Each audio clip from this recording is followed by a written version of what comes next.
Okay, hey everyone, welcome back. So today was not what we expected, was it? Oh my gosh, everybody, well, I wouldn't say everybody, but there was definitely some people that were panicking, calling out, saying that the miners don't perform as well as the miner, or as well as Bitcoin does. They're not doing the multiples that we would expect them to do. And yes, that is correct. But if you look at a short time frame, that's what you're going to get. If you look at a longer time frame, we're going to get into some charts and things like that, some charts, some stats, things like that. We're going to take a look at what's going on here and what was the cycle like last time, right? With some of the miners that were actually trading at that point. When do the miners actually do the 4, 5, 6x that we actually expect them to do? Because when I say that on average that they do, 2, 3, 4x on top of Bitcoin, that is true, right? But it happens mostly because we have these huge gains happening in Bitcoin and Bitcoin miners right around this time. This is where we're at right now. This is when it starts. This is when we're going to go parabolic with Bitcoin and miners, and I'm going to show you guys how that all works out. Okay, so we'll get into that. We'll also take a look at Hive. They've reported their quarterly results. So did Bitfarms. We're going to take a look at that. I did watch the interview with Bryce and Anthony there. I have some thoughts on it. I'll give you guys my thoughts on it as well. I'm not too happy with what's going on with Paraguay right now, but there might be reasons for it. We'll talk about it as well. And that's basically it. I think that's all we got going on. And we'll get into you guys' Q&A side of things here. So be patient. It's going to be a little bit longer one. And sorry that's going a little late here tonight again. I had my father-in-law stop by. So it's not like I can tell, hey, Pops, beat it. I got work to do, right? Family comes first. So we're doing a little late. And yes, also Hut 8 reported their quarterly results. I did not get a chance to get that in, like I said, because my father-in-law showed up. So we'll go over Hut 8 tomorrow as well. Tomorrow's lecture. Okay, but as always, you guys know this. Not financial advice, retirement only. Please do your own research. Full disclosure down below. And then if you enjoy this type of content, hit the like button, subscribe. Helps me out tremendously. And let's take a look at what's going on here with Bitcoin today. Bitcoin reached a new all-time high. Who would have known that, right? Everybody was panicking out there. Miners are not. No, I didn't want that one. This is the one. Nope, that one I want. Gosh, too many buttons. But, Bitcoin was hit on the all-time high, 93,495, and then there's panic in the street because miners were down today, and let's talk about that. What happened with the miners today, right? Bitcoin was up huge today. It had a wild swing, right? It was down, it was up huge. It's down a little bit on the new day, but it was still up 2.79% on the day. So it hit a high 93,495. We closed at 90,493. Still a nice day, nonetheless. And then the miners were, for the most part in the morning, some of the miners were actually in the green. Hut was up huge. Hut was up like 12, 14% at one point, I think. BitDeer was up like 20% plus, and then it actually ended up in the negative here, which is surprising to me, how much fear that came into the market here. And what's happening here with the market and the miners, I think. I've been reading some things, and I think there's maybe a multitude of things. One, the miners ran quite heavily on Monday, right? They were up huge percentage gains. Number two is because of that, I think some of the smart money, right, the big money, was kind of surprised by that. So what do you have to do in order to cover your shorts? You got to bring things down. And this is kind of what they did, I think, today. The big money, smart money, whatever you want to call it, or the dumb money. We're the dumb money, supposedly. We're retail, right? Retail's dumb money. So I think what's going on here is they were just hammering everything down as much as they could to cover their shorts, if they had any shorts and things like that, just to, they got to make money. We're just pawns in this game for them. They're the ones that are controlling everything, so we're kind of at their mercy right now. And I think that's going to be the case here going forward, but they are going to eventually let these guys rocket here, especially as Bitcoin continues to go up as we get closer to 95, 100,000. Okay. All right, so today wasn't a great day. Cleanspark was down 15%. Bitfarms was down 15%. BitDeer was down 3% towards the end of the day here. Cypher was down about 10%. CORZ was down a little bit, 5%. Hive was down 10%. Hut was the only one that was still in the green, 3%. IREN was down 12%. Mara was down 14% roughly. Riot, 12%. Wolf, almost 14% as well. So, okay, I understand, right? Bitcoin's going up. Miners are going down. What the heck is going on? The miners are not X multiple on top of Bitcoin. This is a scam. We're just pumping these stocks and everything else under the sun that you could think of. So I'm like, okay, let's take a look at what happened last cycle. So if we look at this chart here, in this cycle here, that little red line here, you might be able to see it. That is the halving event that we had back in 2020, right? It happened around May. And you can see here that the miners didn't actually start. And I have Marathon, Riot, Hive, and Bitfarms in here because they were trading at that point. that I'm aware of. There were probably other miners as well in there. I'm trying to think who it might be. I know a lot of miners came in after this cycle. Cleanspark came in January of 2021. I remember that. We had Cypher enter in as well. TerraWolf after that as well, I believe. So we're going with the main ones that were kind of trading at that point as well. I probably could have included Hut 8 in there, but a Hut 8 was a different breed at that point. I don't know if the chart would have transferred over the reverse split that they did with the merger and everything else. So I kept them out. We also had some other ones. I think we had DMG, some of the smaller ones that were in there as well. But here's what we have on the chart. So here's May 2020, right? This is after the halving event. And you can see here that Bitcoin and the miners, for the most part, let me see, does it show Bitcoin, how much Bitcoin was up at that point? It doesn't on it. It only shows how much the miners were up.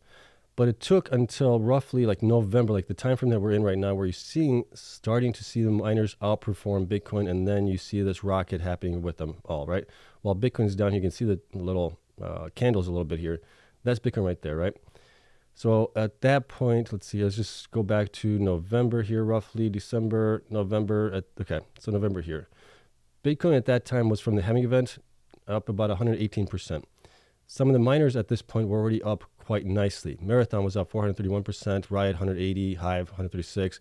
Bitfarms at that point was also up only just 23%, right? So definitely underperforming here a little bit. And but as we go out a little bit past this time frame, let's get into like January of 2021, right? At this point, we can see that, let's see here, Bitcoin is right around 240%. Now you got Marathon being up almost 1,200%, Riot up being 600%, Hive being up 500%, Bitfarms up 364%. Okay, there's where we're getting that big jump.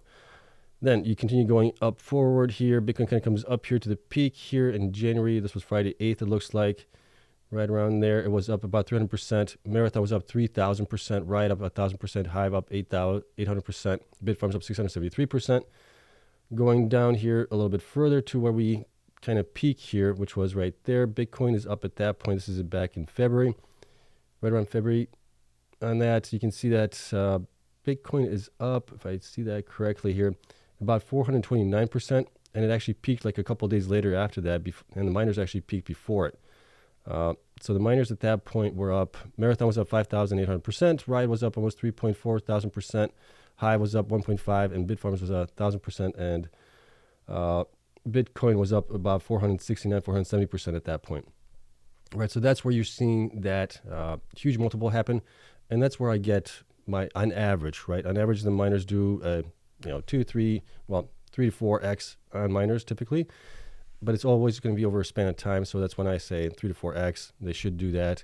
This is where we're really getting that from, because that is right here. This part right here is where the miners are getting all of their gains happening there. So something to think about, right? We're back here. We're in November. Huge increases from where we ended up here, right? Marathon, 200% towards the peak, up 5,000% roughly, whatever it is. It actually continued going up higher. But if you recall back here, some of the miners peaked right around February. Marathon's the only one that continued to go up higher. It was actually up at this point in April at 6,000% up right there. Some of the miners were 2,400 for a Riot. Hive was up 1,400%. Bitfarms almost 1,200% at that point. Still doing pretty good here, right? And then we had the news that came out from China that they're banning mining. Elon Musk also not allowing Bitcoin to be used for buying their cars because he had FUD on the carbon footprint of Bitcoin mining and all that stuff. So Bitcoin ended up going down here, right, along with everything else. It kind of bottomed out here around July. At that point, Bitcoin was only up about 250% from the halving event. Some of the miners were only up 893 like Bitfarms, 996 like Hive. Riot was up 1.5 thousand, and Mara was still up 3.6. Mara was the only one that went on the run with Bitcoin as it went up into the run in like November of 2021. Everybody else was kind of sideways for the most part. So that was the only exception there. Everybody else still did really good here. Depending when you got into these miners, that's going to dictate how well are your how well is your performance on these, right? If you're getting into them now within the last couple of months where they were higher, or if you got into them just back in like the first quarter where they were also higher, yes, you're feeling the pain here. You're not seeing that gain here in the X multiple on Bitcoin and everything else. Okay, so that's what you have to take into consideration here with this right now. Now, if we look at where we are from this current halving to now, we can see that as well. Here's the yellow line. This is our halving right now. Hopefully we can get this kind of close to that as it is. And with these guys here, let me see here. Where's Bitcoin? Bitcoin is up, what is it, 41% right now it's showing roughly. And some of the miners here are, let's see, let's go over here. They came down today quite a bit. But let's just go to yesterday before we had the pullback. Marathon was up 51%, Riot at 63%, Hive was up 93%, Bitfarms 37%. So we're pretty close to where we are. And that's why I think right now we are at the doorstep of our parabolic rise in not only Bitcoin, but the Bitcoin miners as well, if history repeats itself. This is the time that you really want to be in it. And this is where a lot of the gains happen for the miners going forward, right? The other aspect of this is if you look at the hash price for the miners. Before the halving event, they were generating approximately, on average, you probably say $110 per petahash. Having happened, we had a huge spike because of runes, ordinals, whatever it was happening, and runes came live on the halving event as well. And that was a huge spike in transaction fees. So that's a one-off here that happened, right? After that, hash price dramatically fell from 110 to about 44. That's why you saw a lot of the miners here take a big dip in price because of that. The revenues were cut in half basically overnight, except for you had a nice couple of days there after the halving event with the runes, transaction fees, everything else being added to it. But that's why they historically take a dive at that point. What else do I want to say here? And not to mention that the hash price has not really rebounded anywhere near that, even though Bitcoin has been going up. I think if you guys follow Matt, I can't remember his handle right now on Twitter, but Matt made a good point, right? Bitcoin's up like 50% in the last 3 months, and hash price is only up like 34%. That's a big reason why also. We need hash price to go up much higher in order for the miners to be a lot more profitable. And the reason the hash price hasn't gone up as much with Bitcoin is because we had difficulty increases in the network. Hash rate has also been increasing as well quite a bit.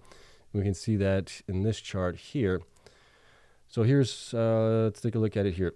Here's, where was it? Right, we had halving in, was it April?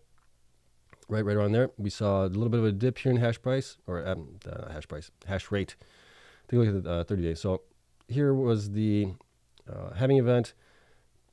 Network hash rate did come down here, but look at it from there to now. It is right now, as of yesterday, 721 exahash. We were at 625, so we're up approximately 100 exahash here on the hash rate alone right now, and we're trending up higher as it goes. So there's a lot of things that contribute to the miners being down. Halving is the major one here. Revenues are cut in half.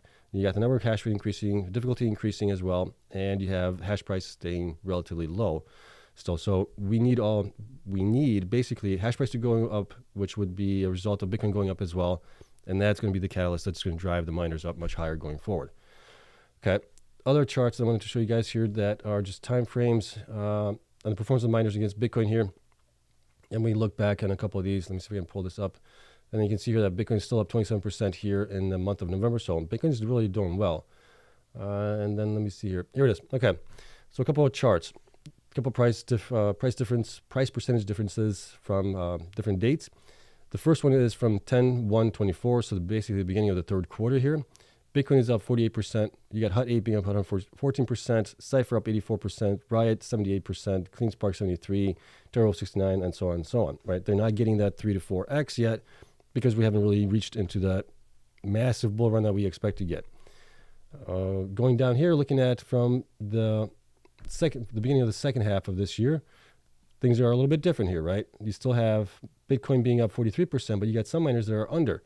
You got Cleanspark being down 16%, Bitfarms being down 15%, Iris down 13%, and you got like Core, Hut 8 being up 63%, 62%, Hive being up 45%, Bitcoin right around there, right? So take that into consideration. And then looking at from the beginning of the year, from this, you can see that Bitcoin's up 101%, and you got TeraWolf up 219%, Core being up 368%. And the miners still have been lagging behind that. That's because of the halving event. That always takes a sting on the miners. Okay, and then when we look at if you got in towards the bottom of this cycle, in the bear cycle of 2022 and into 23, basically, I'm using the beginning of 2023 here from January 3rd. Look at where Bitcoin is and where the miners are. If you bought anywhere near there, or if you were buying beforehand and buying after that, you're probably doing a lot better. Bitcoin's up 442% from that point, from the bottom, basically. TeraWolf's up to 935%. Cypher, 934 as well. If this is including the drops that we had today, if we didn't have those, it would probably be even higher. On an Iris Energy, 814%. Cleanspark, 645. Are you doing better than Bitcoin is? Yeah, you're doing better, right? But there's a period of time where you're definitely either under or doing really well, right? And right now, like I keep saying, going into November, December, January of next year and onward, if the history of Bitcoin repeats itself like we've seen it before, that is where all of our gains are going to be happening at that point. So take that into consideration with all of this stuff here, right? When I give you guys saying that things are going to go up 3 to 4x on top of Bitcoin, that's usually the historical average. If you look at shorter time frames, you can see that miners will either underperform or outperform Bitcoin by maybe 2x, right, on average on a shorter time frame. But when you look at it on a larger time frame, that's where you get the 3 to 4x multiple on top of Bitcoin in general. But yeah, I think that's it on that one. We'll get into it if you guys have any questions on it. But I think that kind of explains as best as I can how this all works. What we're seeing today, I think it's just big boys are getting their due. They're, making sure that they take the most profits. So we're in their game, and we got to abide by their rules, unfortunately, right? It doesn't make any sense today that Bitcoin's up and miners were down today. But that's possibly the best reason I can think of as far as what happened there. And they're just wanting the retail to paper hand and sell into them, and they're going to make more money on it that way. So don't let them do that. All right, let's see. We're going to talk about Bitfarms here in a second. Let's go up here. So let's get into the stories that we do have here. So Bitfarms obviously reported their quarterly results today. Here's some quick notes from it. Revenue is $45 million, up 8% quarter over quarter, and up 30% year over year. So that's good there. Gross mining margin of 38% compared to 51% in Q2. Their what was it? General administrative compensation or general administrative went up a little bit. I think that's the main reason why their margin is down. Current hash rate 11.9, up from 10.4, so a little bit of an increase there. Current efficiency of 21 joules per terahash or watts per terahash, whatever you want to use. A 16% improvement from June 30th, so that was good. Synthetic HODL also increased to 802 as of October 31st. From 208 long-dated BTC calls options at June 30th. So they definitely increased that quite a bit there. Okay, you guys can read over this. I'm not going to get into it here. The one thing that I wanted to point out here was there was definitely, I listened into the conference call as well, and a lot of the stuff was around HPC AI business potential there. Also, some questions were regarding the decision to move miners into Stronghold instead of into Paraguay sites that are being built out. And I think this explanation here, and I think this is a similar explanation that Ben gave on Bryce's and Anthony's show as well, where he's talking about they're looking to see what makes the most sense for them to do this. And I think he didn't say anything specifically that the sites were not going to be ready in time. So he kind of omitted that a little bit. But I'm guessing that there is maybe a little bit of a delay there because we have here, this is from their management statement, I guess. You guys can find that. It is, I believe, management discussion and analysis. So you can take a look at that. It's on page 15 here under, I can't pronounce this name, but 2024 update here. So this is interesting. In May 2024, the company amended its power purchase agreement for Yaguza data center to increase the contracted power from 100 megawatts to 200 megawatts, commencing on January 1st, 2025. In November 2024, so basically now, the company requested to delay the commissioning of the substation by 60 days, which is pending ND's approval. That's the governing body there for the electricity. The company has 4-month trial period to ramp up usage of the substation to full capacity after its first commission. Okay, so I guess they have only 4 months to get it up to where they needed to, potentially a trial. If there's issues with that, then I don't know what the consequences are of it, but it seems a little strange. But okay, I kind of understand it that, all right, if you only have 4 months to get it up to running to 200 megawatts, whatever they want, and if you don't have miners coming in when they're supposed to come in, or there's delays in the build out or something like that, okay, then maybe you do want to postpone putting stuff in there because you want to make sure that you maximize that the power draw there within the 4-month period. So I can understand that. Okay, the company expects to complete the build out of the electrical infrastructure for the first 100 megawatts by December 31st, so that's coming up now, and the additional 100 megawatts before June 30th, so that's kind of why they're pushing that out, it looks like. So the 200 megawatts total would be done before June 30th of next year. In June 24, the company purchased land for the planned additional, 100 megawatts. Okay, so they're behind on that. That's kind of the way I understood it from this one. And if they're delaying it until March, that would give them March, April, May, June, basically, to possibly have everything set and ready to go and then get things energized at that point. So I think that's why they're doing it this way and moving things over to Stronghold as well. So Ben did say on the Bryce and Anthony video as well that they are going to have more growth. That's going to be, what's the word? There's a word that he used for it, but I can't remember the word right now. It's going to be more steady growth, I think, going forward. He said there might be like a month or two where we get little spikes, but overall it should be much more steady growth happening in the next basically 6 to 8 months roughly, I guess. The interesting other part was it here on the presentation. Let's see, where was it? Yep, this is it. On this one, so they're talking about first half of 2025, they're going to have 200 megawatts here, right? Iguza, that's the one that they're building out. That'll support 15 exahash. Sharon USA is going to be another 8 exahash here, possibly in the second half of 2025. And then Stronghold is going to support approximately 15 exahash for them. They're not including other things, but that kind of gets them already to right around 35, 38 exahash, depending on the miners that they use there or something like that. So plus the sites that they have in Canada also, they do have potential to grow there, and they talk about that here as well. Did I see it up here? I think it was further down.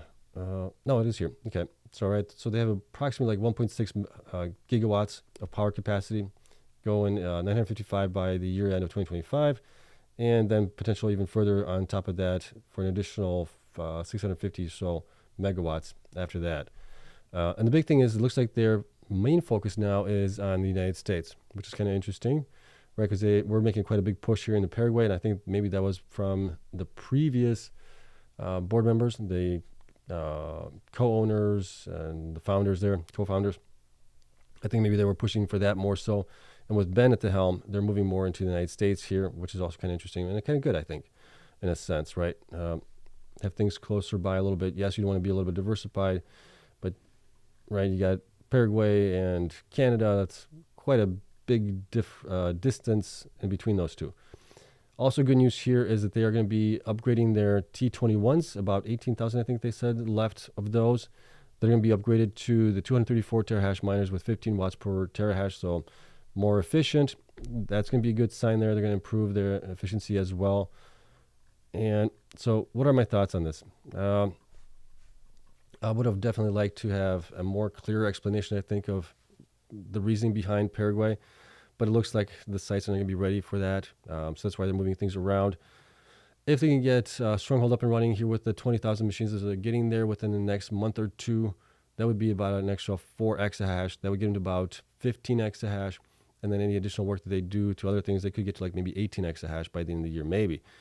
I don't even know if that's going to be the case, but I'm guessing at least to 15 if they can get the 20,000 machines installed at Stronghold, at their sites. But yeah, let's take a look at the actual results for the quarter. We'll talk about some of the things there as well, and then we'll get into Hive, and we'll get into your Q&A side. And you can see here that I was actually watching Bryce and Anthony here, and Ben actually looks like he's sleeping here on this one. Where is it at? Go back here. Okay. All right, so Bitfarms, we have an updated number of shares, 448,711,112. Stock today was down to 227, market cap about 1 billion right now. They lost about 200 million in market cap today, I believe it was, with the stock being down 15% roughly. The performance of the last 12 weeks has not been great. I mean, they're up 12% from 8 weeks ago. 4 weeks ago, they're up 8%, and then last week they were up nicely 20% on that one. Okay, we always talk about this stuff here on the operational monthly numbers, so we won't get into it. Here's the last 4 quarters of revenue. So they peaked here in Q1 with 15 million. They were way down. Well, not way down. They were down about 9 million to 41 million here in Q2. And then they increased it here in Q3, 44.85 million. So that's actually pretty good. Excuse me, all things considering. Current quarter, I have them estimated 43.42. That probably will increase, though, as Bitcoin goes up in value. And that should help out them and also everybody else. Last 4 quarters operating costs have increased here quite a bit here, 55 million compared to 33.6. They've brought on more people. That has increased their general SG&A, things like that. Cost of buying 1 Bitcoin minus depreciation, I calculated about 38,000. I did not see it. I might have missed it where they reported what theirs is. And then Bitcoin mined quarterly has actually increased here for them, excuse me, in Q3 to 703. So that's good. They're installing hash rate, which isn't that bad. Okay. Based on the latest shares outstanding numbers, I'm between 401 and 602. They're 227. I do think they're undervalued. Still currently, even if we use the numbers from October revenue times the 12 months, I'm at 350 to 525, still undervalued in my opinion based on that. Going down here into the actual figures here for them. We'll get into some of these metrics here in a second. Assets here, 189 million from 237 million. That is a decrease. Big decrease here was cash and cash equivalents. I'm guessing this was part of Stronghold buyout, right? They're giving them some cash to keep them basically afloat while they get the miners in there. They're prepaying electricity on that, I believe, and things like that. So that's part of it there. Them also building out sites in Paraguay. That's going to be a draw on the cash as well. Total assets went up to 586 million from 535, so that's good. Total current liabilities went up a little bit here to 51 from 46. Not a huge increase. A big increase was trade payables and accrued liabilities here, 34. That was a big one. Then we had actually liability on the warrants actually come down to 14 from 20. Total liabilities and stockholder equity is now 586 from 535, so that's good. Revenues here, okay. So revenues, like I said, increased from Q2 to Q3 by roughly about 3.3 million roughly, but it's still an increase, 44 million now on that one. Energy here, energy increased a little bit as well to 26 million from 20. What else did they have here? Depreciation actually went down to 28 million here from 57 million, so that was a little bit better there. Going over here, here's a big increase. Selling general administrative, 12 million in Q2. They were at 27 million here in Q3. That's quite a bit there. So I wonder if that's having to do with also the headache with Riot, right? Legal fees and things like that. Maybe in there as well. But that was definitely a huge increase there. Salaries and share-based payment was up a little bit, 3 million or so. Or actually salaries, yeah, they hired on more people, so that takes care of that. Share-based payments was actually up also 4 million or so. Professional service up also quite a bit here, 11. So that's where a lot of their costs came in at this point. Okay, so we had operating income loss was negative 43 million compared to 23 million, but that's the reasons why. And then total comprehensive income was negative 35 from negative 32. So a little bit of a decrease here, but not much. And then they had a loss of, it should have been actually a negative 8 cents, I think, on it, right? Let me see if I probably put that in wrong. PowerPoint, I don't have it up. Let's see, financial statements. Let's take a look at it really quick.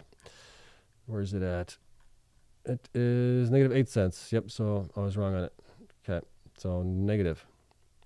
It should be a negative. Okay, negative 8 cents. There we go.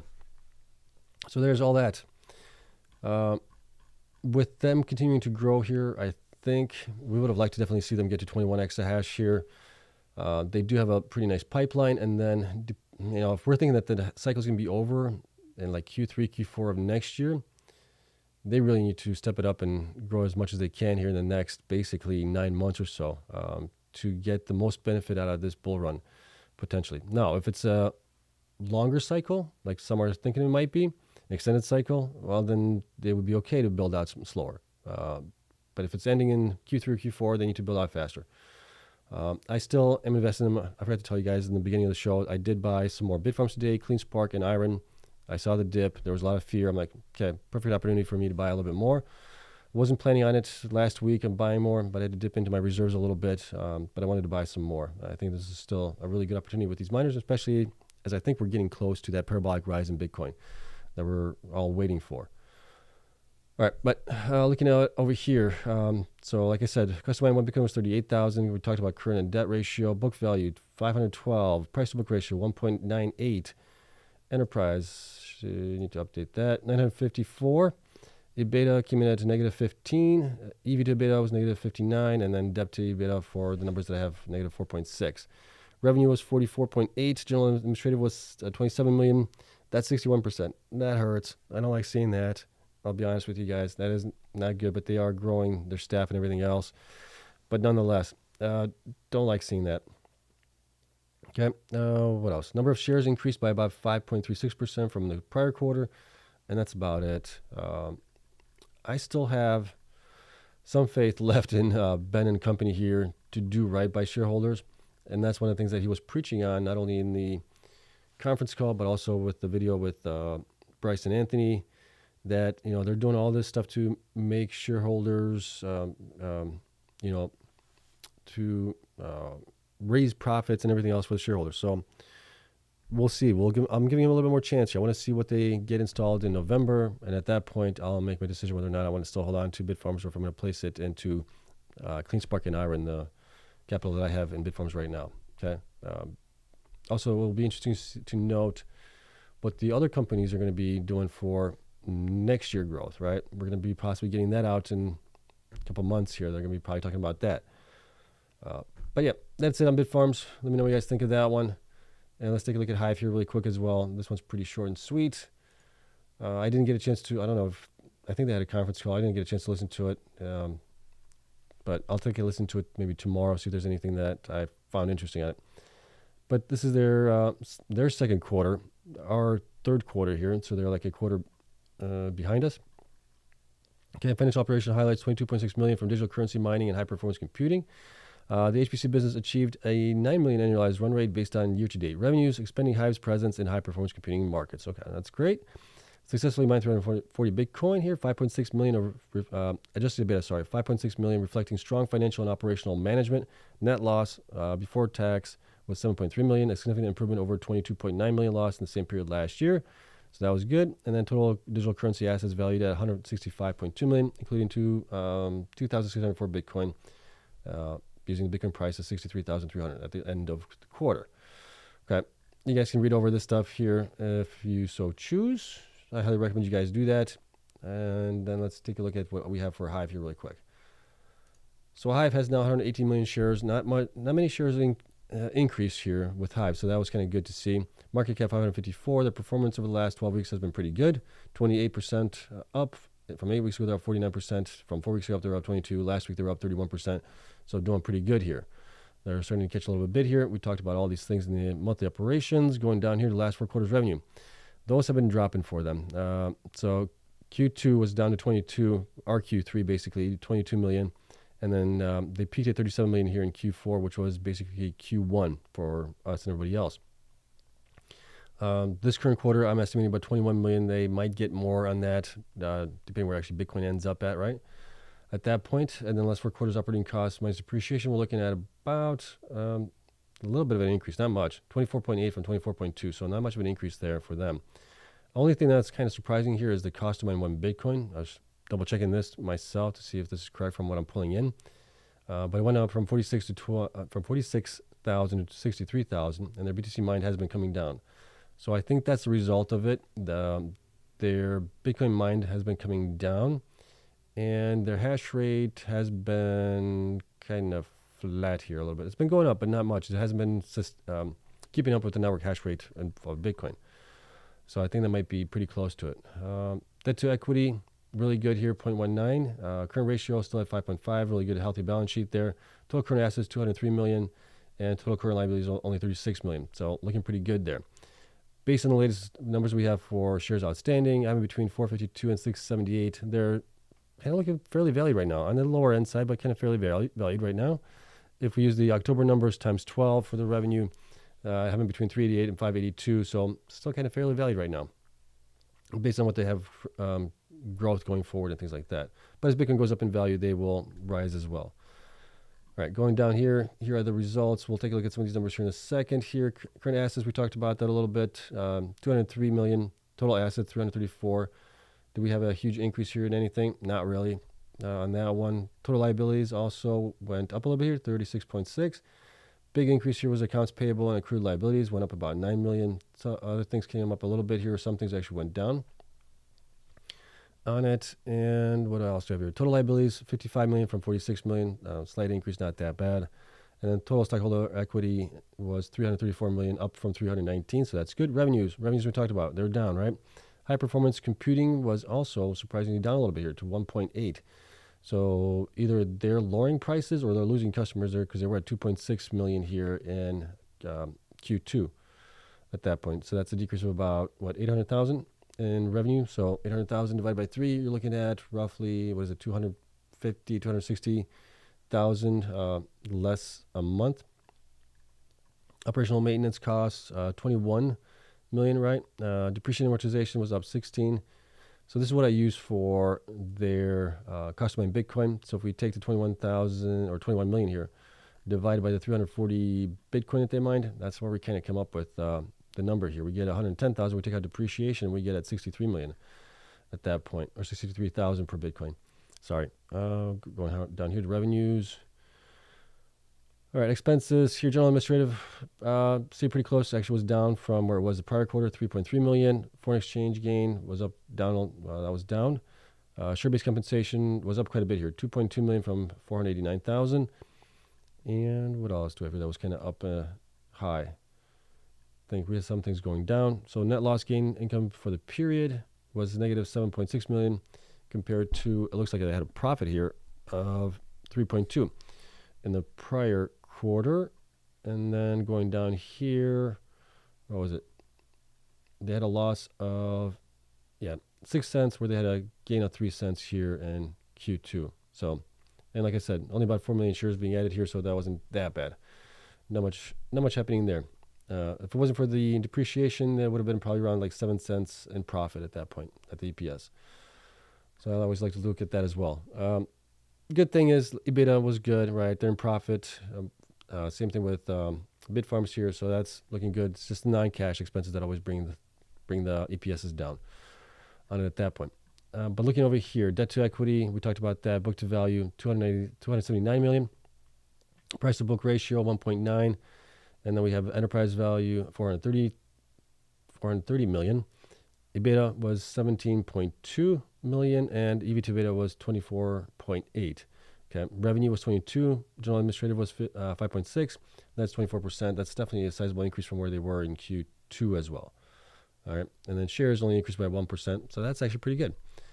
Now, for them, we talked about Hive so many times already, and I keep saying that they're a great operator, really not large. I would say great stewards of their cash and their expenses and things like that. The only thing I've always said about them is lack of growth that would put them in place for like the top 5 spot in Bitcoin mining here.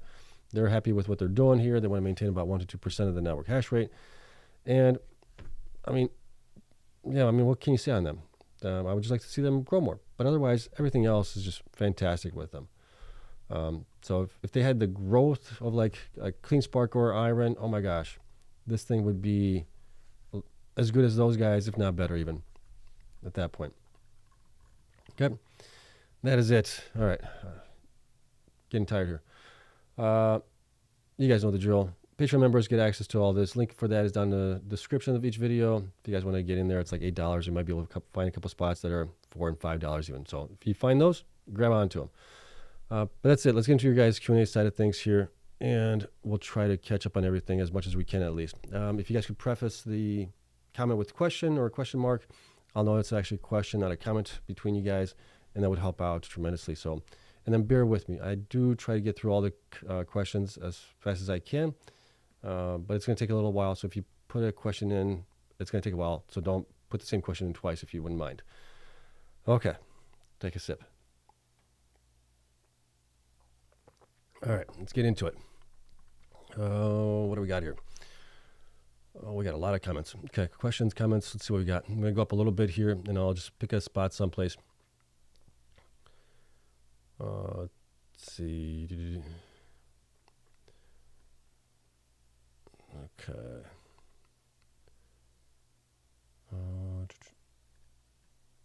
Trying to find a question. Okay, question. All right. Ravi says, so if your question was before Ravi's, put your question down again below. I'll try to catch up to it then, okay? So question, it's so frustrating to see miners take a nosedive when BTC is way up and miners even go down by end of day. As BTC goes down, same trend happened for months. Yeah, we get these kind of days. And I think it's just a market manipulation, unfortunately. I think that's the only thing that's really causing it, because who in their right mind would be selling when Bitcoin's going up? I mean, people could be taking profits. Yes, we were up huge on Monday. Maybe that's part of it as well. You got profit taking, and then, but we're always, what's what I'm looking for? We always concentrate on the short time frame, right? What happened today? What happened yesterday? What's going to happen tomorrow? We need to sometimes back away a little bit, take a look at the bigger picture. Don't look at just what's in front of you here, but look at the bigger picture of what's going to be happening here. And that's kind of the way I've always tried to do things, is what is the end goal, right? In between, you're going to have this kind of silly stuff happening where it's just frustrating as heck, and you want to, pull your hair out. If you had hair, actually, my hair actually turned more gray, I think, today.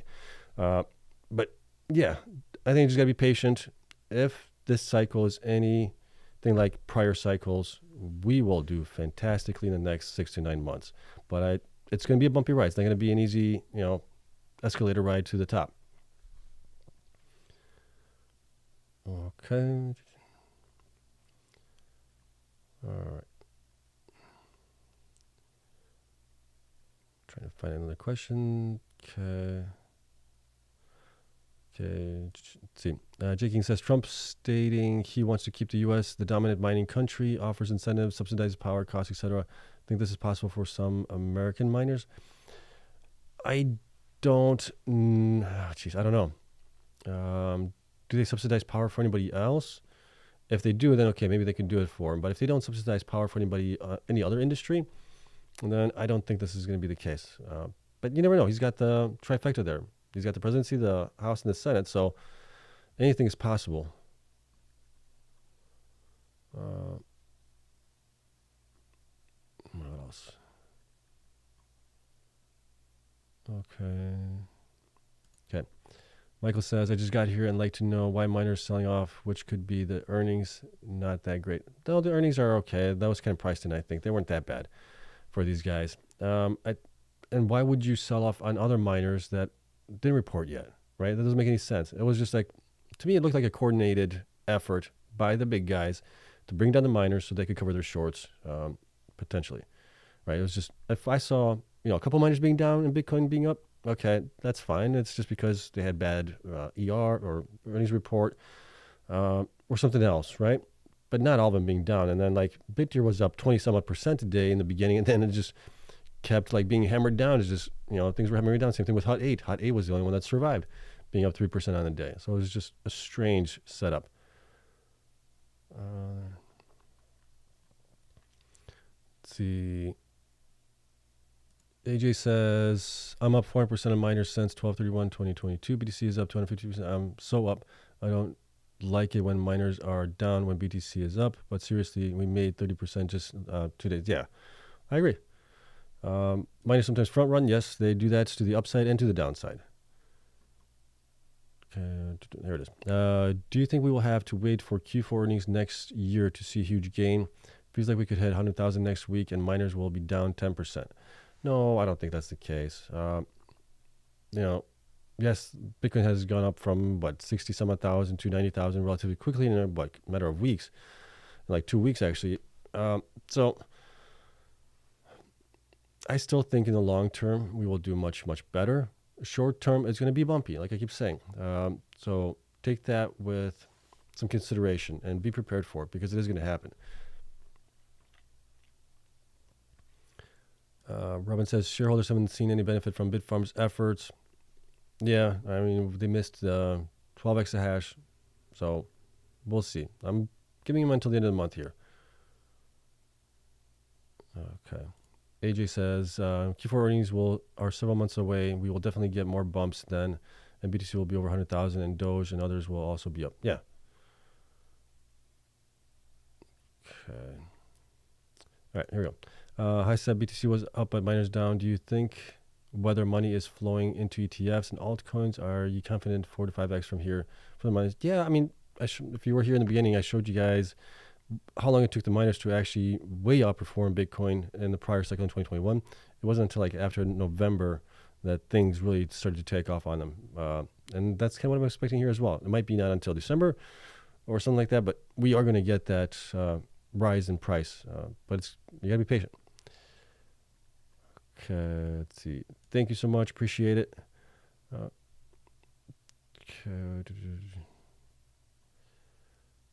All right. What else here? All right. There we go. High Seb millionaire compensation plus never-ending ATM offerings are killing naive investors while making CEOs, CFOs, billionaires among their top officers. You have that in every single company that's publicly traded for the most part. Some companies obviously generate more revenue, more steady revenue. If you're looking at like Google, but you can't compare Google to these guys here. But yeah, that is part of it. But you're also, depending when you got into the miners, you're also going to do very well. Okay, let's see. Sal says, I remember you saying most miners will be profitable when Bitcoin goes over 77. I may be wrong. Also, I was surprising with BC going toward 93 and still going down so badly. It's the chop, right? So you're going to have that. I don't think it's going to last long unless Bitcoin actually starts going down, which in that case would be that the miners were maybe front-running Bitcoin going down. We've seen that before also. Okay. And what else we got?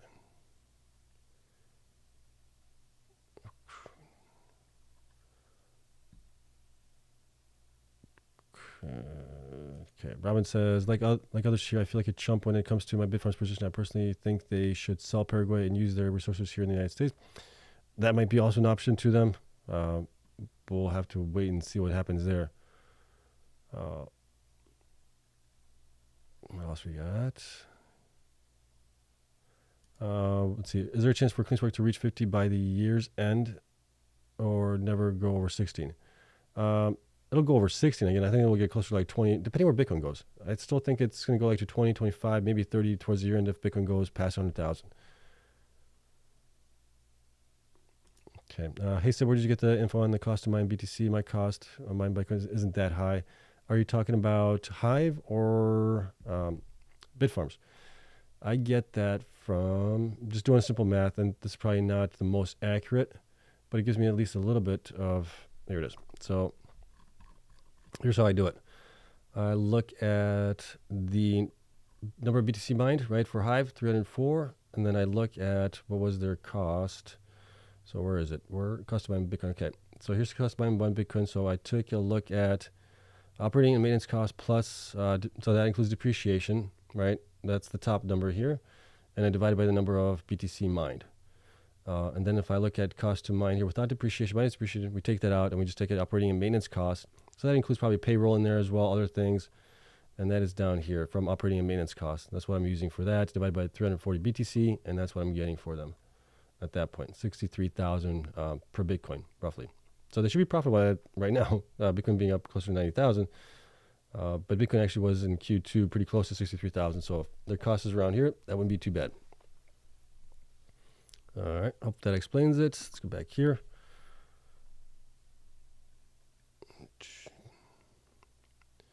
Let's see. I remember you said you would be considering selling Bitfarms if they can't hit their target by end of year since they have pushed their target back. Does this still remain true?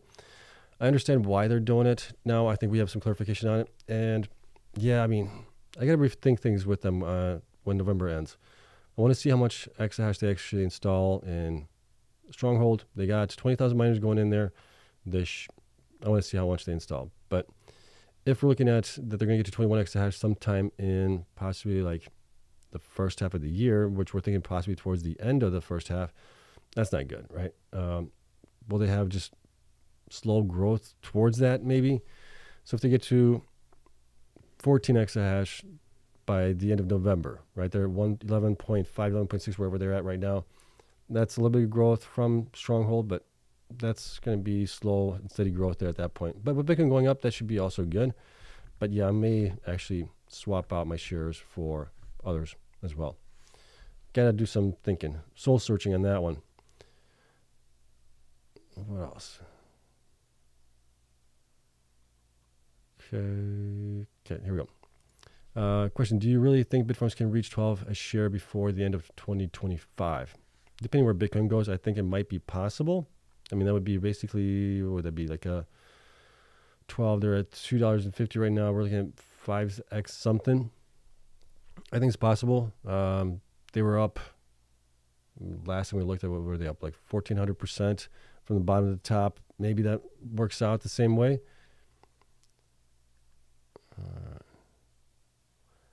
Let's see. J King says these companies are trash. Just be real. They're trash when the Bitcoin's down and everything else. When a bear market, I agree with you there. But there's a method to the madness, I guess you could say. Depending when you get in, all that stuff really matters. This is my third cycle that I've been in, so I've been watching these guys. Well, in the beginning it was only a couple of them, but later on there was more and more. But you can kind of see the trends here, and we're playing off the trends, it looks like.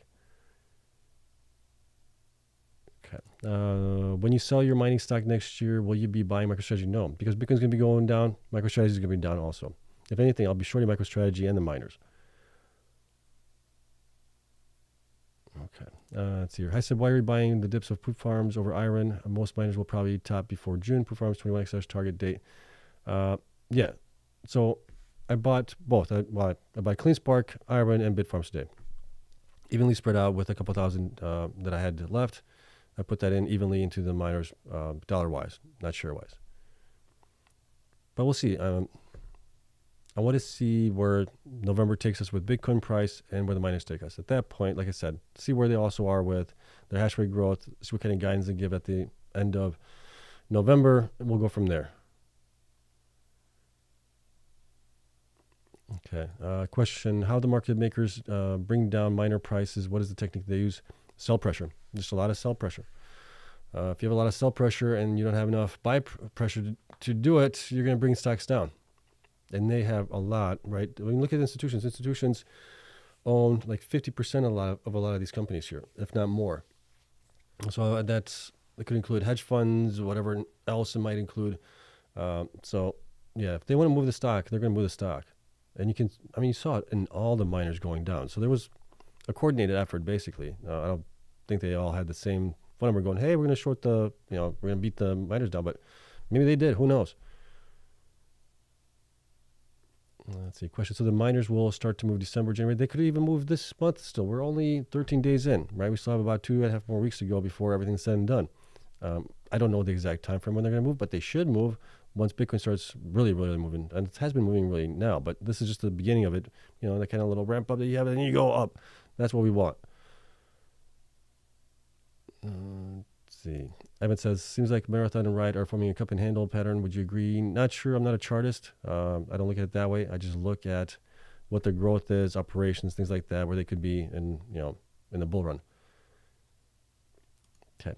Hey, so could you talk about the two pilot programs that Bitfarms HPCI doing in Washington, Pennsylvania? Thanks. Well, they're doing a pilot program that's just to test out, to learn from it more than anything else. To gain experience on building out basically a tier 3 data center at that point, right? So it's a different breed altogether from regular Bitcoin mining. Bitcoin mining is you put up a shed or a building, ventilate it from both sides, let the air pass through it, and you're done, right? Put in some racks in the middle, and you're good to go. You can mine Bitcoin. With tier 3, there's so much more that's involved in it that you really need to know what you're doing there in order to have, proper equipment in there, everything else, proper setups, all that stuff. So I think it's a good thing that they're doing at least 2 pilot programs. They said in Washington, right? So it's kind of like 2 different sides of the country, one on one side, one on the other side. And the big thing for them and for everybody else is location, right? Does the location make sense? Do you have possibly redundancies in internet, fiber connections? You need redundancies and electricity, cooling, all that stuff has to go into it. Let's see. Okay. Question. Hi, Seb. Aren't miners heavily diluted compared to the last cycle? Isn't that also a reason why they are so low compared to Bitcoin right now? That could be also part of it. The other difference is last cycle, a lot of the miners were heavily in debt, which cost a lot of them to lose their standing in the industry, I guess you could say. Think about Argo, Mawson. Who else was there? Argo, Mawson was in trouble at that point. Bitfarms was in the sense of a little bit of trouble as well. They had a lot of debt, which they paid off without going into bankruptcy, so that was good. There were a couple other ones as well. I'm trying to think of them. They got into trouble. Who was the other one? Oh gosh, there was Mawson. Greenidge. Greenidge was another one as well. All right. What else? Stuart says, "Hey Seb, looking at the broadening wedge pattern on the weekly for Cleanspark, it looks like it can go way higher than the 20 to 40 price range. That would be great, right? I'm being conservative here."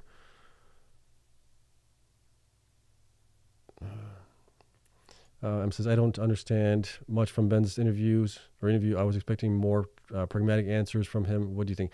Yeah, he kind of beat around the bush a little bit on that one. I would have liked to have him go, "We're having issues at this and this." He went on saying that they're doing this for investors, that they're they're going to be analyzing everything at the beginning of the year to see what makes more sense for them. So it was a little cryptic there.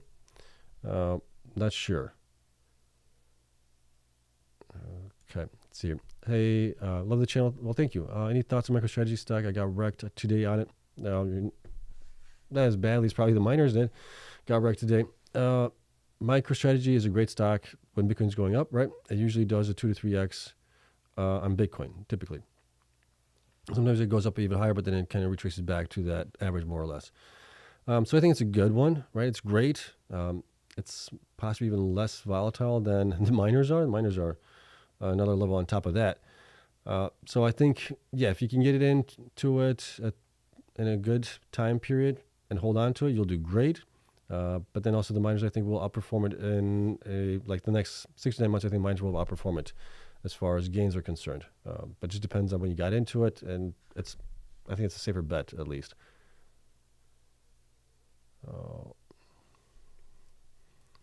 Okay, here we go. Question: Seb, total monthly Bitcoin mined a month is constant. I believe it is around 6,250 BTC. What does this mean about total miners value? Does it mean it's actually capped? So where's my phone? Yeah, so if you're looking at 450 Bitcoin per day, right, times 30 days roughly, what does that give us? 450 times 30 days. That's actually like 13,000. Yeah, it's you're saying 625. That'd be like half of that. So it's 13,500 right now. You get 450 Bitcoin per day on average, roughly. So is the revenue capped? The revenue is not capped because the thing that can help them out is Bitcoin going up in value. Transaction fees being added also can help them out there. So I don't think it's actually capped there. The only thing that's going to have an impact on their revenue is one, Bitcoin price, wherever that's at. Two, the difficulty of the network hash rate basically at that point as well, and transaction fees. So if transaction fees stay low, they generate less. If the transaction fees are higher, they're going to generate more. All right. Could you please explain what a super cycle is? A super cycle is where basically Bitcoin goes up and up and up, and we get to like 500,000 or 750,000 in Bitcoin within the next like 2 years or something like that, right? Or something like that. So that would be like a super cycle at that point. Excuse me. Let's see. Question: will the sell-offs delay the price targets for each miner? Well, I mean, the price targets are just those, right? How high do I think they could possibly get in the bull run with Bitcoin getting up to 180,000, 200,000, whatever it might be? Those are just estimates, right? Based on historical numbers that we've seen. So will it delay it? I mean, yeah, if we're looking at Bitcoin getting to an all-time high, say in September, October of next year, maybe December or whatever it might be, then that's kind of what we're looking at. The miners do kind of front run it. And as long as we don't have like a double top in Bitcoin like we had in 2021, I think the miners will do actually better than they did last cycle. Okay.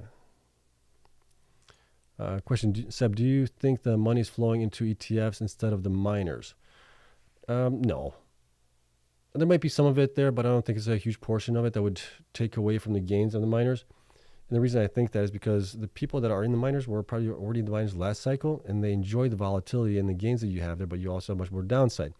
Whereas now you're getting, Fidelity, others as well, whoever the money managers are, the money funds, they're calling up people and saying, hey, we have this new product for you. That's a Bitcoin ETF. Have you heard of Bitcoin?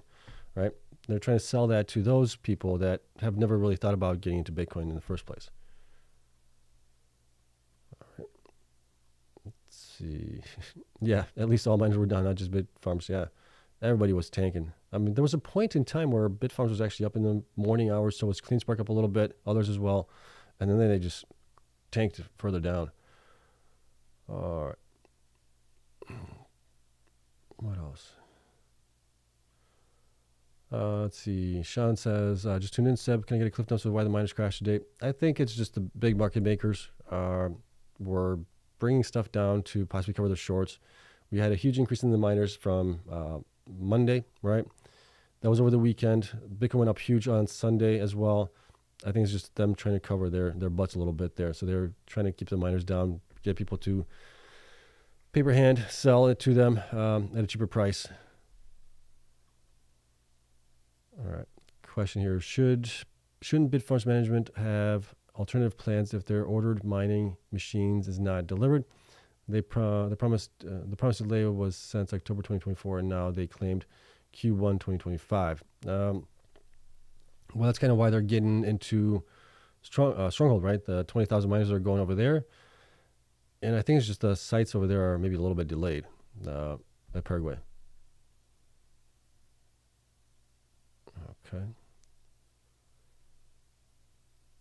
All right. Question. Hey, Seb, you asked 2 days ago why I think Cleanspark will not reach 30 even when BTC hits 150. It's because the business model for these miners have changed. They adopted MSTR business model now. They are holding and will never sell their Bitcoin. Well, okay, I could say that, yes, about my, Mara. Mara's, yes. Mara's been, they sold a little bit last year and the beginning of this year, but for the most part, they've been hodling everything that they can. Whereas some miners, you have miners that aren't hodling. You got IREN, you got others as well. You got Cleanspark that has sold in the prior bull run. But yeah, we'll have to wait and see how they do. I think it's to their benefit to actually sell a portion of it. I'm not saying they have to sell everything, but a portion of it to then fund their growth into the bear market, thus diluting shareholders less if you look at it that way.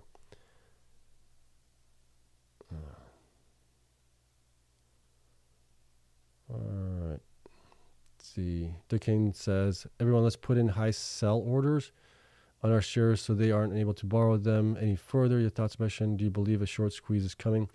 Yeah, I don't know. There might be a short squeeze coming, but that's an interesting way to do it if you sell your shares high. So if you put in to sell your shares at $100, $200 or something like that, you're saying that they can't use it at that point. That's interesting. That'd be one way to do it. Okay. Do you know any other ways to stop them other than making sure our shares are on the order books so the exchanges are unable to load them and turn them into shorts? Yeah, I don't know of any other way. I'm not a market guru or, that part. But that's interesting. That might be actually something worth looking into. Okay. Do you think the sell-off yesterday was normal? The one you mean on Tuesday or the one today? Depending where you're at. Yesterday's sell-off wasn't as nearly as bad as it was today on the miners. We had some miners down just a couple percentage points, but today was definitely a bloodbath in those guys. People got freaked out. All right.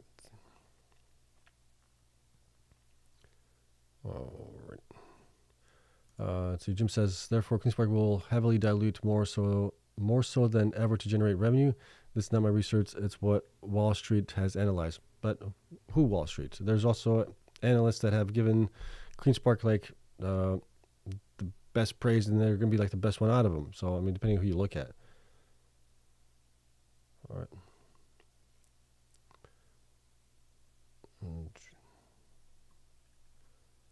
What else? Robin says, in my opinion, I think we'll see another leg down tomorrow. Depending what Bitcoin does. Bitcoin, Bitcoin's still kind of holding steady here at least. Okay.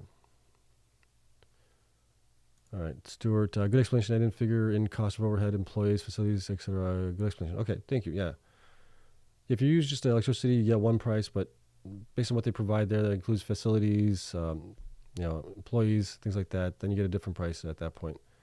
It's still not really all that accurate because you probably have to include their general administrative costs into it as well, other things that are cash-based. Okay. Okay, let's see here. Ross says, you said 100,000 BTC, 2 to 3 V, but it only went 50%. What did? The miners? Are you saying the miners?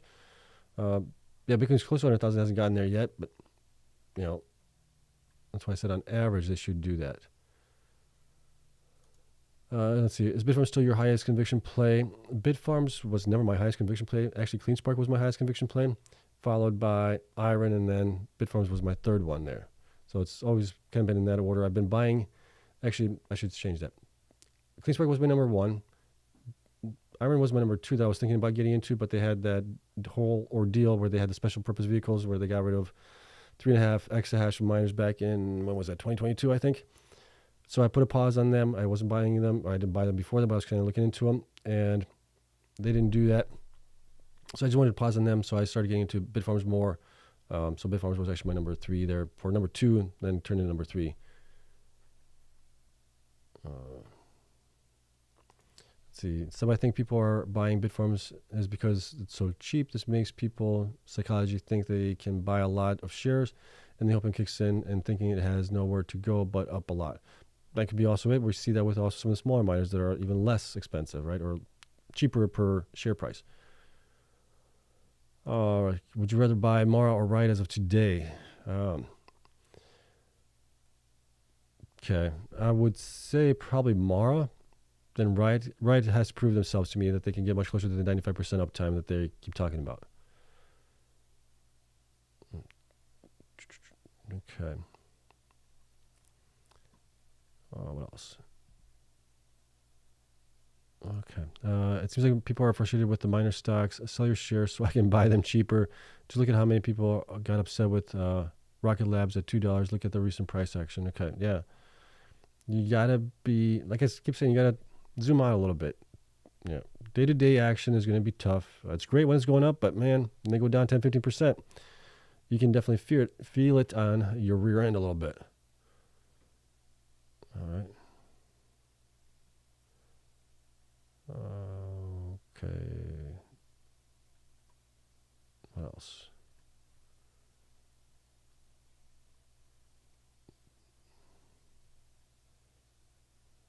All right. J King says, Nate, love the channel. Sip, thank you. Love the calmness of our dumb comments you respond to. Oh, yeah, you're welcome. They're not dumb. I mean, sometimes they're a little goofy, but I wouldn't say they're dumb. Some of them are a good question. Okay, let me see here. What else?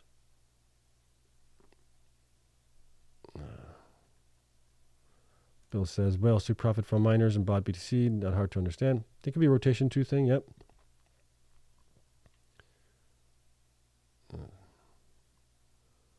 Okay.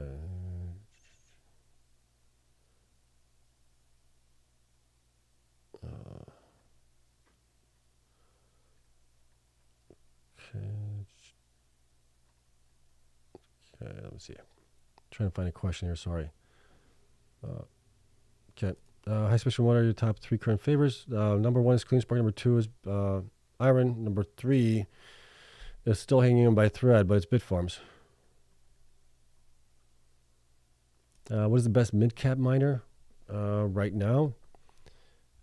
You're talking about, well, let's see the market caps of the miners today. Let's see which ones are in it. Let's see, miners comparison, BTC market cap of the miners. Here it is. Okay, and this is as of today and how it looks. So we got Marathon about 7 billion. Riot is down to 4.2. CORZ at 4.5. So you got Cleanspark at 3.7. You got TeraWolf 2.8. You got Cypher. I would say probably out of the bunch, I would say the smaller ones, right? So these are kind of like the mid tier here. I would say IREN would be my favorite. If you're looking at some of the smaller guys here, I still think Bitfarms, but like I said, it's hanging on by a thread right now. Okay, let's go back here.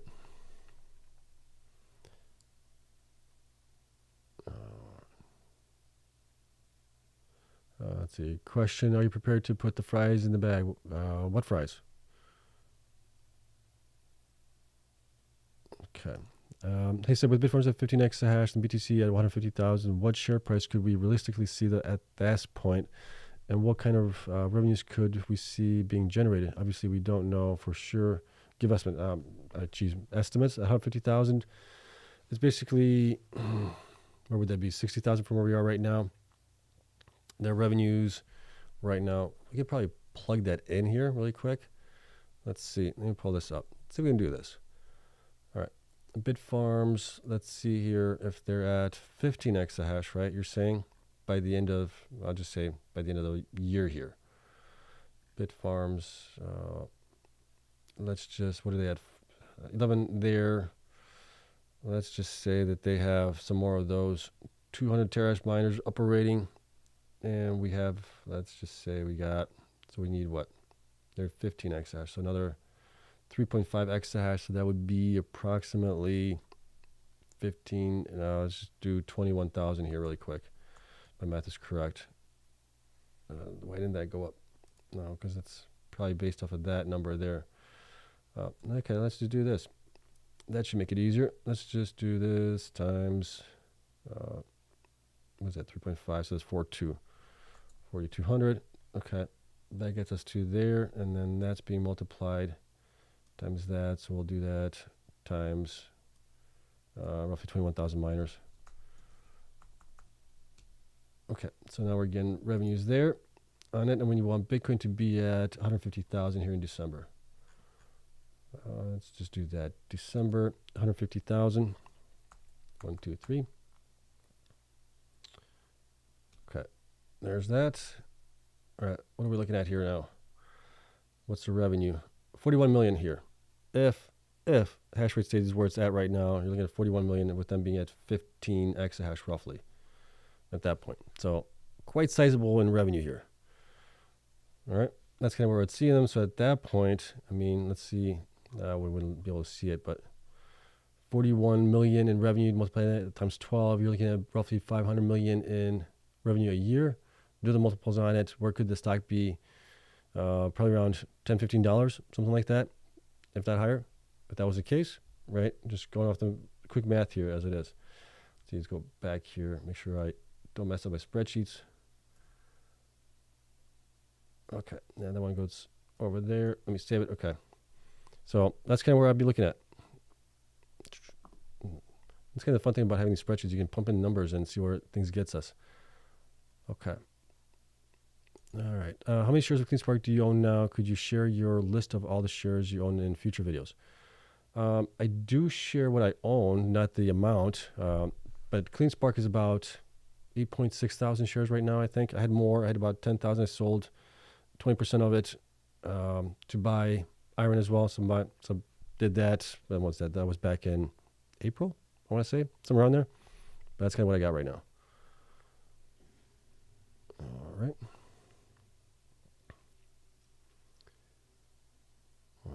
What else?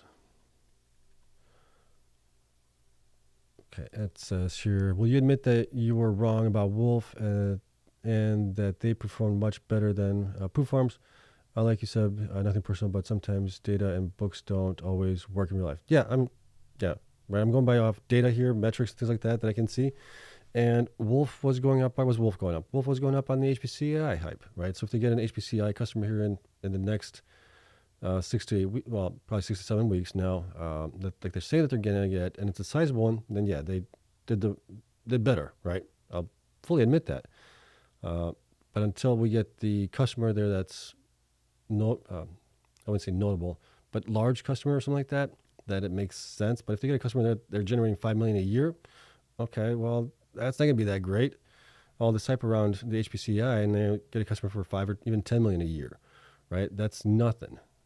So we need a substantial customer there to warrant the high price for them right now. Let's see. Okay. Why is Mar not your top 3 favorite? Performance. It's always been, for me, it's been performance, uptime, things like that. They've never performed well in my metrics. So that's why I never really got into them. Okay. All right. What's your insight on the big buy-ins we saw today for IREN? Did you see the BlackRock and another company put in more than? Yeah, I saw that. I think they're doing something right. I bought some more today as well. So I think that's a good thing. I mean, IREN has already a lot of interest from institutions as it is right now. If we look at IREN here really quick, you can see that institutions have increased 191 from 188 or 181, sorry, and shares went up to 92 million. That's 54% of the company there. If you add in a couple more shares here, it's going to be like closer to 55% of the company owned by institutions. And you see that for a lot of these guys here also. Where do I go? I want to go here.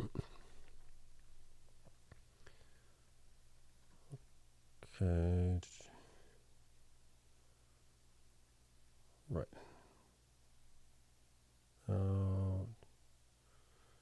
Okay. Let's see here. Could you please talk about IREN? I'm at work and I just slipped my earbud off. But I see some major buy. Yeah, we talked about that. A couple institutions were buying into it today. I think BlackRock was one of them and somebody else. All right. Okay. Is it not so as in the previous bull market that BTC needs to run a lot for the miners to start catching fire? Bitcoin needs to run, yeah, and the miners will follow, but this is right in the time frame where we should be starting. And I'm not the only one of this view. There's still a lot of people that think the same thing, right? Oh, Bill says, IREN is a good way of putting fires in the bag, or fries in the bag. Okay. So Cleanspark, IREN, those are good, I guess. Okay. Do you think IREN should do better at promoting their company? I think they do a good enough job. They came on plenty of spaces when we were doing a lot of spaces back in probably early summer, early spring as well. They were coming on. We had the CEOs of from there. We had also the operations guys coming on. So they did great there, and they do other things as well with Bryce and Anthony. So I think they're doing the right things. It's just, what are you going to update if all you're doing is installing machines, right? What are you going to update? Yeah, we installed 100 machines today. We installed another 500 machines today. We like seeing these big jumps that they have in hash rate, but I don't think you have to report it on everything that you're doing. Just when you have a nice sizable increase, report it. Okay.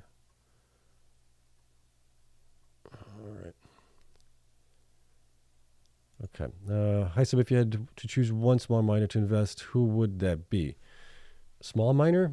I would say probably Hive, actually. If it's a small one, they're around, 500, 600 million right now as it is. Great operations, great everything else. That'd be probably the one that I'd get into. You know what you're getting with them at least. Okay. Let's see. Seb, what is your reasoning that Cleanspark will hit 50 to 60 when BTC hits 170,000 with the price of these miners are at right now? They become a heck of a lot more profitable at those price points. So, we just did it for Bitfarms here a second ago where we put Bitcoin at 150,000, and where do we see them generating revenue a month at 15 exahash? It's huge, right? Cleanspark is at 30, 40 exahash by that time. Well, they're 30 exahash now. If they get to 40 exahash or close to that by that time, they're generating a heck of a lot more revenue as it is. And also, we're seeing that they're getting close to like what Marathon is mining, but Marathon has more hash rate. They have less hash rate, and they're mining just as much as Marathon is.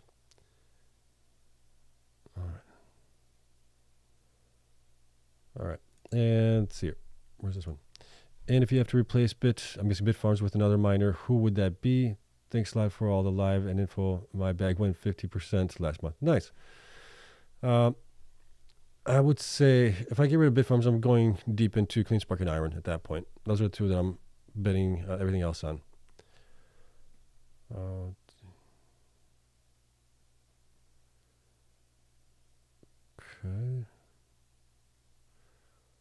All right, somebody's giving out memberships here. Thank you. Who's that? Are you giving out memberships? Gifted 10 memberships. You did. Thank you so much. That's very nice. Everyone say thank you to anybody that got memberships. Thank you. All right. A lot of guys being gifted memberships here. Wow. Okay. That is awesome. That's very kind of you. All right. Let's see here. Thoughts on Hut 8. Did they release numbers for the month? They did. I didn't have enough time tonight. My father-in-law stopped by, so it's not like I can kick him out and go, hey, beat it. I got work to do. So I got through Bitfarms Hive today, and I'll get through Hut 8 tomorrow. We'll talk about it at that point.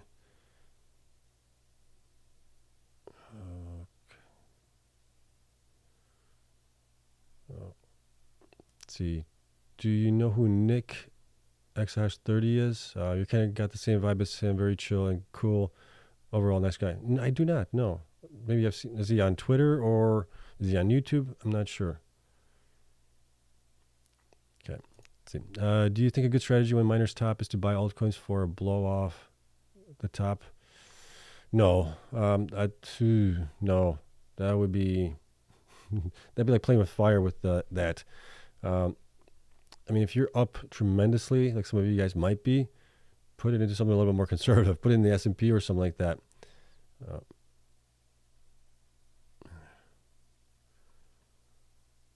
Okay, let's see here. Question, why hasn't been replied back to you? That I don't know. He obviously received your correspondence and has had plenty of time to respond. At least he could have responded with a decline to answer. That should tell. Yeah, I didn't get anything from him. Maybe he's got handlers now for his Twitter. Who knows? Let's see here. Yoseb, if Kramer said, I'm now bullish on Cleanspark IREN, what would you do? Sell. Right? You do the reverse of what Kramer does. Okay.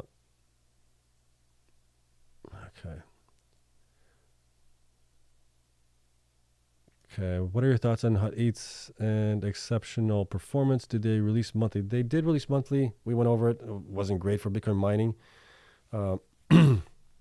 They have some plays in the HPCI business. That's kind of what they're really catching on right now. And they also have Anthony Pompliano pumping them as well.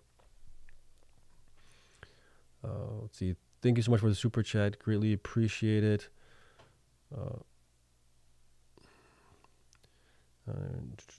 Yep, hit the like button. Hold on.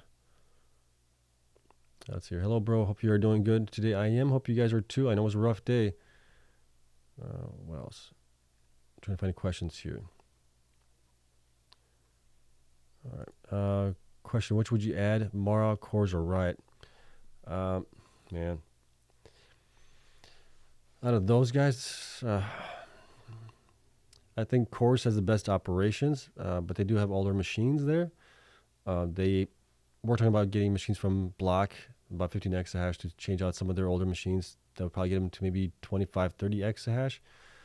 I would say maybe CORZ out of those guys right now, based on the operations. Mara does have a huge hodl though also. So it'll be between Mara and CORZ actually. Let's see. Roger, with the Mike Alfred question, you'll have to ask him on that one. Okay. Okay. Let's see. Are you bought into what Ben spoke today? As far as them trying to do the best for shareholders, and that's why they're moving them miners over to Stronghold and they're holding off on Paraguay. Yeah, I don't know. I'm a little mixed on that one, to be honest with you guys. I wish they would have been a little. I don't know if he was dancing around something. Maybe there isn't anything issues, but it seems like they're dancing around, so it kind of seems like there's issues. All right. Talked about that. Okay, talking about the next 3 to 4 months. Yeah, them having more steady growth. There might be a couple. Yeah, I mean, that would be still nice. Would have loved to see them get to 21 exahash. Okay. Okay, here we go. The obscure 3D sphere Annie miner seems to be doing pretty well in the past many months. Thoughts? Oh, I mean, Annie is small. They don't own any infrastructure. Yes, they've been doing pretty good here recently, but still have a lot of miners as well. If you can look at their bottom here to where they are right now. Let's see if I share that. Where's my ruler stick here? Go from here to the top. They're up 179%, right? But I mean, there's really no catalyst of it other than them being a Bitcoin miner. They haven't provided any updates since August, so we have no update for September, no update for October either. Yet, you know, they're becoming kind of a black hole as far as information is concerned right now, which is not a good sign. But still, people are getting into it because they're thinking smaller miner, maybe they're going to come out with something that's good, and that's why they're doing pretty good currently. But not a big fan of that one.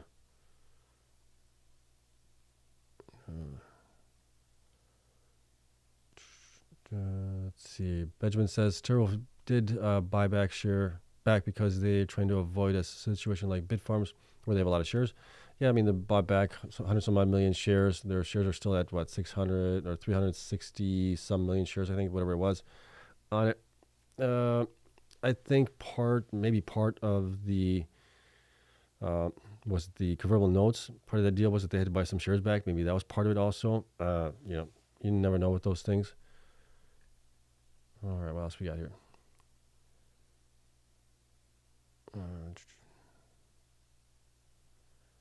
Let's see.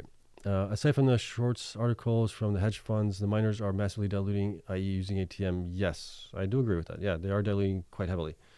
But depending when you got into it and into the miners themselves and stocks, you could see that there is accretiveness to it. And especially if Bitcoin goes up to 250,000, 200,000, wherever it might be, the miners at that point should be much, much higher from where they are right now. So we'll be, sorry, my throat's getting dry. It will be accretive at that sense, right? But it just depends on when you got into it. Let's see, how unprofitable is Paraguay now? I don't know. They're saying that their cost there is 4.4 cents now, so it's a little bit higher than what it was at 3.9, I think it was.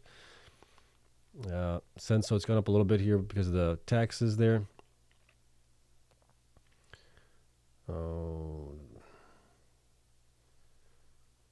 Okay. Do you believe the BTC will become a treasury reserve asset in this next cycle? I think the chances there are much higher than they were just a week ago, 2 weeks ago, right?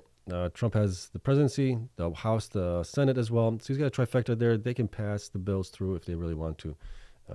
And they've signaled that as well. Cynthia Loomis has signaled that. So we'll see.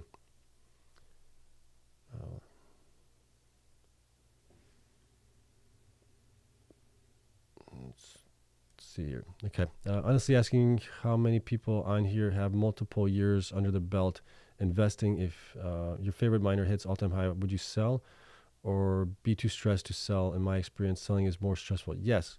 That's what happened to me back in 2021, right? I had Hive at that point, stock. Bitcoin went up to 69,000. People are saying Bitcoin's going to 100,000. I did not sell at that point. I should have taken profits. So a lesson learned from that is we're going to start selling out of the miners probably faster than the top. That's only because I'm going to start protecting my profits, right? I'm going to probably miss the top of it, which is fine, but I want to get somewhere between before the top and after the top. I'll be happy with that if I can do that.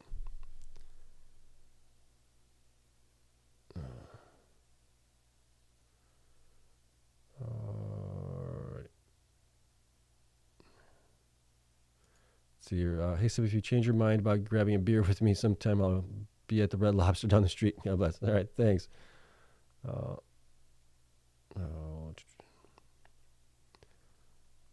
Okay, thoughts. Okay. It appeared Hut's quarterly results today was why it actually stayed green versus everything else down 15%. Thoughts. I haven't looked at the results. Like I said, I'll take a look at that tomorrow. I'd be able to give you my thoughts on it as well. I thought I saw something about them talking about HPC sites, things like that. I don't know if that had any impact on it. Potentially there. I'll take a look at it.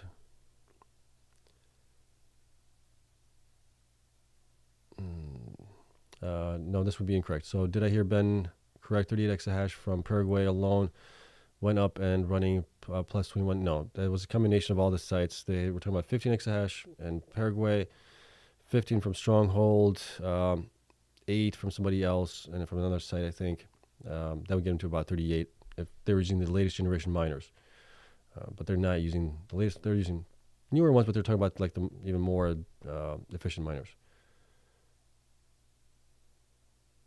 Okay. Let's see. Ben was talking about some hash price and said Bitcoin will do 250,000 minimum this cycle. Do you know the correlation that he spoke? I don't. I might have missed that, or I haven't finished it up. I still have a couple minutes left to go on that one, so maybe that's in there. I'll take a look at it. All right.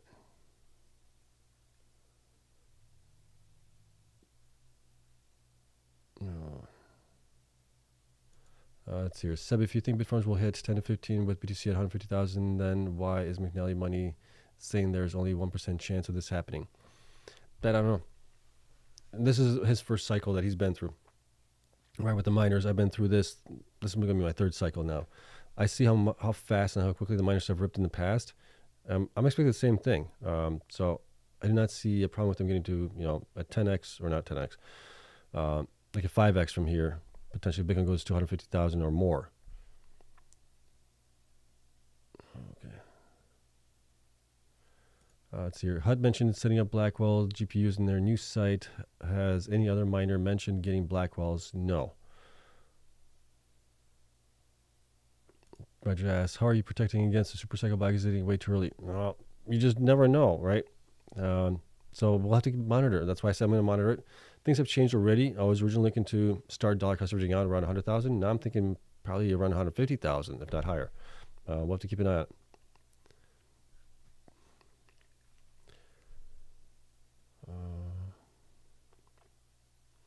Let's see. No, that would not be the case here. He was talking that they're mostly moving over into, they're going to be concentrating more on the United States. Let's just put it that way. So that will actually get smaller as they build out more in the United States. All right.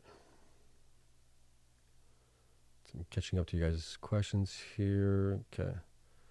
Jim, which question was that? You're like the last one. Please explain. Okay. Okay, let's see. I thought I got this one already, but maybe not. Let's see. I understand now why you think Cleanspark will go to 50, 60, since they will be more profitable with BTC at 150 to 170,000, but they will not sell their BTC. They will only dilute to generate income.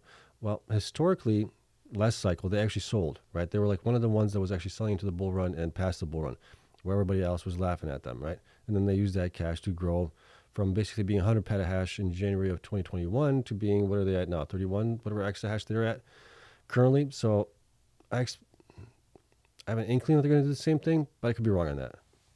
But even if they dilute, right, with Bitcoin, being at these prices is going to make them, the stock is going to pop anyways.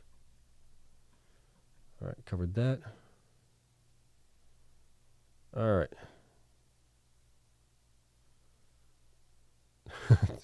Santa says, Seb, your energy is so calming. Makes me feel a lot better about my degeneracy. Thank you so much. Yeah, it takes a lot to rattle me. That's because I have almost 47 years now under my belt. I've seen a lot, done a lot, and, you get calmer with age, I guess they say. But I've been pretty calm always. It also helps that I'm an introvert. I think that also helps for some reason. I'm just calm. I can be with peace with myself. And it's kind of like therapy for myself anyways. I talk to you guys about it. I get to think about this stuff, rattling my brain, and then, you guys help me kind of parse it all out as well. So I greatly appreciate you guys coming in here. Let's see. Rob says, thought Ben interview was great. Remember, he's been CEO for only 1 quarter. Patience, grasshoppers. Yeah, I know. And that's the tough part, right? We're in this bull run. You want them to do well. And you're kind of thinking, will they really do that well? Okay, Roger asks, will you leave 10% of your portfolio to run forever in case we are in a super cycle? Well, okay, let's talk about the super cycle. How high do you think we can get and how fast, right? What if it takes us 3 years, 4 years to get to, 400,000, 500,000, whatever it might be? The network hash rate is also going to keep up with them. So we'll have to see how much growth there is. And I don't know. I'll be happy if I can get my 7 figures at the end of this, or close to that at least. That would be great. That's kind of been my goal here, is try to put in as much as I can to get close to that 7 figures. And then after that, I can do other things as well. Hopefully we get another bear market and we can kind of rinse and repeat this process at least one more time before I go and retire someplace. Because by that time, by the next cycle, next cycle is probably going to be 2024 halving. Next cycle is going to be 2028. And then we'll have the bull run, probably in 2029. At that point, I'll be, 51? 51? That'd be a good time to kind of be on your own. All right. Okay. Jim says, I hate Cleanspark. Sorry, just had to vent. I am down so heavily. So I'm guessing you probably bought in at a higher price than where it's at right now. Yeah, that's unfortunate. I feel for you. And that's why I've been on here for the past 3 years, letting people know, try dollar cost averaging into these guys. because it greatly depends on when you buy into them. The best time to buy into them is in the bear market. Doesn't feel great because they're going down in price, right? But you're getting much lower pricing as you buy into them over time. So that definitely helps out when we start actually finally running up on them. Because if you bought into them when they were like 20s or $18 or whatever it might be, then yeah, you're going to be down now and you're regretting your move there. Okay. All right, so your Sebastian, with Cleanspark being down 50%, the uptick rule should be in effect starting tomorrow, right where it can't be shorted. Okay, interesting. I never heard of that.